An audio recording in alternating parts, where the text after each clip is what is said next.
I've been fasting the past 68 hours, which is a little less than 4 days, and I still have about a day to go. Today, we're gonna be talking all about fasting, the benefits of it, should you do it? We're gonna bust a lot of the common myths about fasting. We're gonna dive into the science and the history of fasting. So when you're ready, let's jump in. So how do you know if you're somebody out there that needs to incorporate a fast into your regular routine? Well, if you are struggling with excess weight, digestive issues, if you can't miss a meal, or you can't go 3 or 4 hours without feeling hangry, you're struggling with skin issues or brain fog, that's a sign that you probably need to incorporate some sort of fast into your regular routine. Now, if you're somebody out there that's thinking about incorporating fasting into your regular routine, whether that's intermittent fasting, alternate day fasting, or a short 3-day fast, or even a more long-term fast, 7 days or more, there's a ton of health benefits that come with all of these different types of fasts. And these benefits are all backed by incredible peer-reviewed science that we're about to talk about today. Like fasting helps to lower inflammation, it improves skin and complexion, it can reverse aging and extends longevity, it can even potentially prevent Alzheimer's disease. It also accelerates the fat burning process, can stabilize your blood sugar, it improves mental clarity and concentration, regulates metabolism, and so much more. Now, before we jump into some of the common myths and benefits of fasting, I just want to touch on the brief history about it, because fasting isn't a new invention or a new concept. The truth is, we didn't always have food readily available like we do today. You can go down to the grocery store, you can call up Uber Eats. Now we have food abundance, but for the vast majority of human history, we just didn't have food readily available all the time. And the truth is, there was periods of feast where we had abundance of food, and then there was periods of famine where we didn't have food. We might not have had a successful hunt, we might not have had successful foraging, we might not have had a successful fishing trip. There was just a lot of periods where we just didn't always have food. And from this evolutionary standpoint, the concept of breakfast, lunch, and dinner, 3 meals a day and snacking in between, this is a really new concept in our culture today. This was really born out of the Industrial Revolution, when husbands had to go to work, the wives would stay at home and pack the lunches for the men, they would come home and have dinner ready. They needed that fuel in the morning to prepare them for a long day at work, where we just didn't have that luxury. And kind of almost by evolutionary accident, have we come to develop health benefits when we were in these periods of famine. Because remember this, eating is a very catabolic state. When we are eating food, we're kind of breaking things down. That's what catabolic means, we're breaking things down. But when we are in a fasted state, like you are sleeping, that is a repair process. Humans aren't designed to be digesting food 24/7. We need to ingest high quality nutrient-dense foods to allow our bodies to absorb that. And then we need to have a period of quote unquote famine, a fasted state, in order to repair. Because fasting in and of itself is an anabolic process that just means to build back up. And the cool thing is, when you can extend that fasting period just a little bit, I'm not talking crazy amounts, just a little bit, maybe just a few hours, you can reap some pretty incredible health benefits that we're about to talk about today. Now, as we evolved out of more hunter-gatherer times and into more civilized cultures where we had food readily available, cultures still wanted to practice fasting because they understood all the health benefits that came along with it. Every culture that you look at throughout time had some form of regular fasting protocol included into their regular dietary patterns. Even though food was readily available to them, they still voluntarily chose to engage into fasting protocols. But why would they do that? Why would they choose not to eat? Because they understood that it came with a ton of health benefits. Now, reiterating this point that fasting isn't a new concept, because in our world today, we have food readily available. We have tens of thousands of new foods in the grocery store that have just been invented within the past few generations, the past 100 years. We have social media where everything is out there in the open. It might seem like restricting food is a form of an eating disorder in our current world today, but throughout time, I mean, cultures have always practiced fasting, and really, I've always said that you can't create a disordered food environment and then when you try and go back to eat how we've always eaten, say that that's the problem. Now, staying with the point that fasting isn't a new concept or invention, I want to run through a list of all the cultures and health practitioners throughout time that regularly practice fasting. Now, the first one is Hippocrates, the father of modern medicine. He was one of the early adopters of a fasting protocol for many individuals. individuals. He would often advise his patients for the treatment of obesity, a high-fat diet, and only eat once per day. Now, the Greek Orthodox religion also practiced fasting, so much so that nearly 200 days out of the year, they would fast, which would mean they would eat less days than they would actually be fasting for. Then we have the Buddhist monks that would commonly fast all day afternoon and then not eat again until breakfast the next morning. Even in Ayurvedic medicine, which is very popular, they believed that fasting, engaging in a regular fasting protocol, could relieve the body of many different types of toxins. The Greek gods, the ancient Greeks practiced fasting and believed that they were better problem solvers and would be better solving puzzles because their brains worked better when they engaged in fasting. Even our own Benjamin Franklin, shout out to the $100 bill, Benjamin Franklin once wrote, quote, "The best of all medicines is resting and fasting." And our boy Mark Twain, he even said, quote, "A little starvation can really do more for the average sick man than can the best medicines and the best doctors." This is really powerful because all these people come from many different walks of life, different time periods, different countries, different backgrounds, but yet they all understood that fasting could come with incredible health benefits. And the thing that is amazing to me is that they didn't have the peer-reviewed science. They didn't have randomized controlled trials. They didn't have the modern day science like we have today affirming these things. They went based off of firsthand experience, intuition, and time-tested practices. What I love to do is I love to blend modern day science, high quality randomized controlled trials, along with what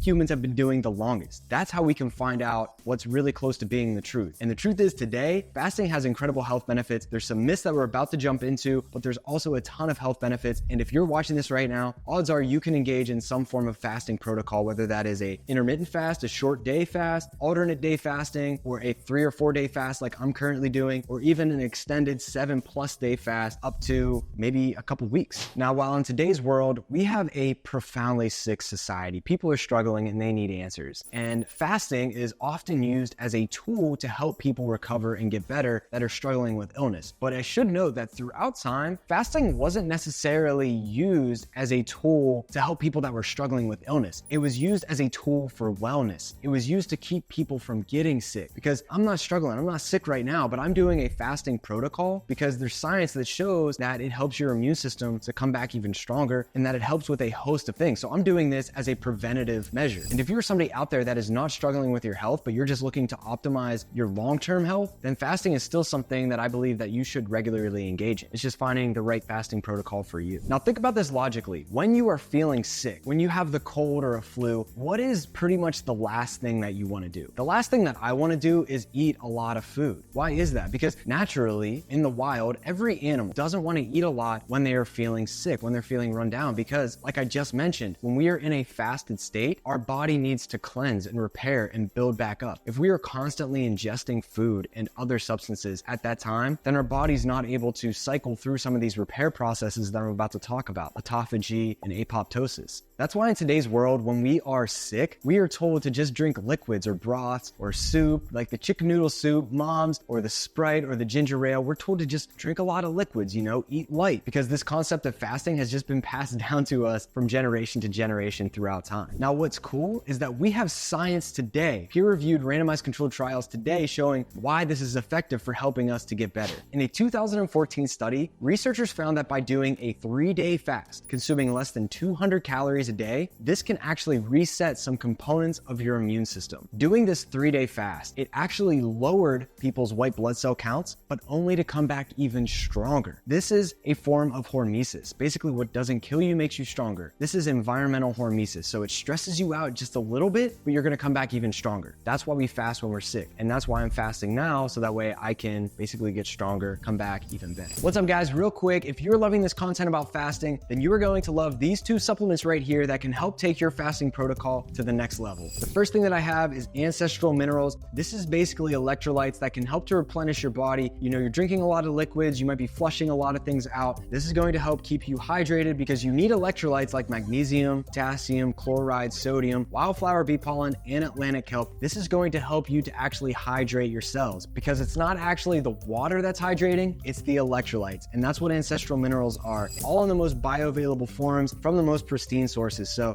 check that out. I'm also taking this grass-fed colostrum in powdered form from Ancestral Supplements because colostrum is incredible at helping the gut. And right now I'm in a fasting protocol. I have everything cleared out of my digestive tract. I'm just doing juices, bone broth, water, electrolytes. That's it. And so when I can ingest a little bit of colostrum, it's kind of like a nice cheat code. There's very minimal, if any, calories in these little packets, and your gut is getting flooded with some nutrients in colostrum that are unique to colostrum alone that can help to repair the gut lining, help leaky gut, help your immune system, and so many more things. So if you're looking to take your fasting protocol to the next level, give ancestral minerals and grass-fed colostrum a try today. Now I want to talk about 5 common myths of fasting that a lot of people have. And I want to start off with number 1, fasting puts you in starvation mode. This is not true. Now, there's a difference between voluntary fasting, like I talked about, and then true starvation. When we're talking about this starvation mode, this is talking about your metabolism. It might cause your metabolism to just shut off, but that doesn't actually happen. In fact, there's science that shows that your BMR, your basal metabolic rate, actually doesn't change all that much.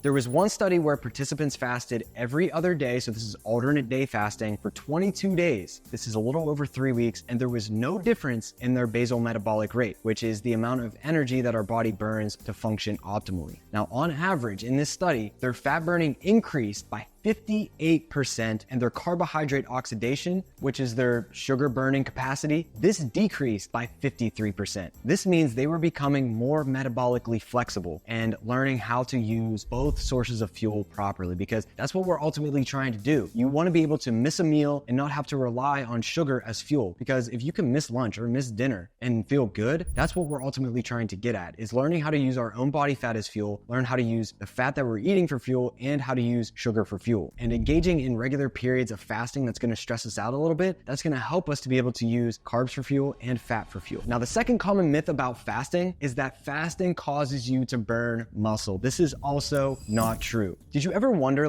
why we have body fat to begin with? Why did nature, God, whatever you prescribe to, why did we get designed to have body fat in times of food abundance? It's because of this reason, so that way we have excess energy to burn when there's food scarcity. The problem is, in our environment today, food scarcity never comes. Winter's never coming for us because there's always food available. So we need to give our bodies periods of famine because we have so much feast going on. Just a little bit. I'm not talking about doing a crazy fast, just a couple hours or a couple days here and there. Our bodies are so intelligent that it actually, when it burns through our stored glycogen, because we have stored glucose in our liver and we have stored glucose in our muscles. This is sugar. And when we burn through that, we start burning our own body fat. It takes about a day, 24 hours to burn through all that stored glycogen. But as soon as we are able to burn through that, then and only then can we burn our stored body fat as fuel. The problem is most people are eating every few hours and probably not the best foods, and then they're never able to access their stored body fat. So if you can engage in maybe just a 16-hour intermittent fast, finish eating at 6 o'clock at night, and then not again until 10 o'clock the next morning, that is an incredible way and a really cheat code to boost your body's fat burning ability. Burning muscle can really be seen as a last resort. So unless you're somebody out there with severely low body weight and severely low body fat, you don't have to worry about losing muscle. Now, you might lose the gains a little bit because a lot of that water retention is coming out. You're probably peeing a lot of water retention out, but you're not losing muscle mass. You're just kind of losing that water weight that's in there. And when we're talking about losing muscle mass during fasting, it's actually kind of the opposite, because fasting, engaging in a regular fasting protocol, is one of the main things that helps to boost our growth hormone levels. There was a recent study in 47 people that found that HGH, human growth hormone levels, increased 5-fold during a 24-hour fast. Think about that. You fast, you're not eating, but you were recovering. You're going anabolic, you're building yourself back up. You were boosting your growth hormone, all naturally, just by something that's free. You don't have to pay for it.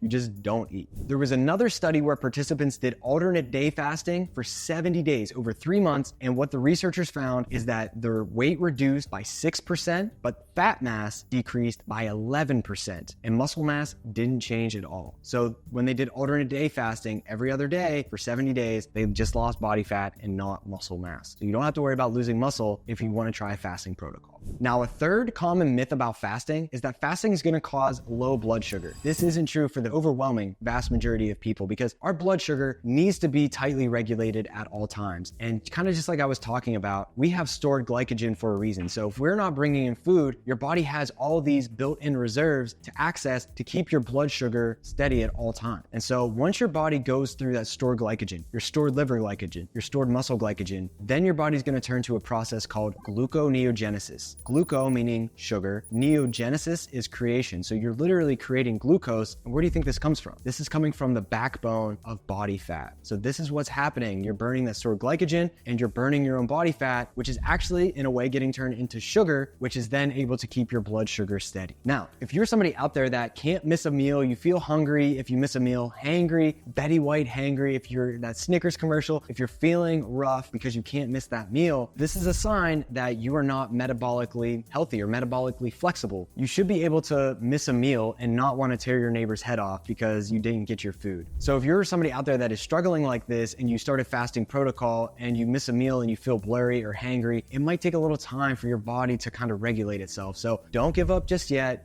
keep going with it. I was like that when I first started fasting, but as soon as your body starts making ketones and you learn how to adequately use your own body fat as fuel, then you'll feel clear-headed, you'll have energy, you'll be able to miss a meal, and you'll feel really good. Now, the fourth common myth about fasting is that it causes you to overeat. Now, listen, I've done many fasts in my life. I've been doing it for over a decade now, and I routinely do intermittent fasting, and never once have I overeaten the next meal because I just underate or I didn't eat. After this fast is over for me, I'm doing a 3 to 4 day fast. I know me, I've done this before. I'm not going to eat a ton of food. I'm probably only going to eat maybe half the amount that I normally would naturally, just because my body's hormones are kind of getting readjusted. It's just naturally what happens. You don't make up for all the calories that you didn't eat, if that makes sense. Now, there is a caveat with this. If you go back, break your fast, and you start eating ultra processed foods like Oreos, pizza, chips, cookies, ice cream, you're going out and eating all of these junk food, all these ultra processed foods that are designed to be overeaten, then yes, you're probably going to overeat because companies and scientists out there are literally in a lab creating these foods with a perfect combination of carbs, fats, salt, and sugar that cause you to overeat these foods. I mean, it's so hard to eat a baked potato, but if you add butter to that baked potato, it's probably a lot easier to eat, combining the fat and the carbs together. But if you're just eating a high protein meal, nutrient dense foods that have a lot of vitamins and minerals in it, whole food based diet, you're not going to overeat. So that's just a common myth. Now, the last common myth about fasting is that fasting is going to cause your body to become nutrient deficient. If you're doing just alternate day fasting and then you're replenishing your body with a nutrient dense meal, or you're doing a 3 or 4 day fast like me and then you start eating nutrient dense foods again, you don't have anything to worry about. This is not going to deprive your body of micronutrients. Maybe in the short term, like I mentioned, you need this kind of repair process to have that anabolic processes build you back up and get stronger. So you don't have to worry about becoming chronically nutrient deficient. There's more people out there that are eating a ton of ultra processed foods that are nutrient deficient than people that are eating a whole food based diet and engaging in regular fasting protocols, because ultra processed foods contain very little to no vitamins or minerals. So if you're just alternate day fasting or intermittent fasting or doing fast like I'm doing, a 3 to 4 day fast once or twice out of the year,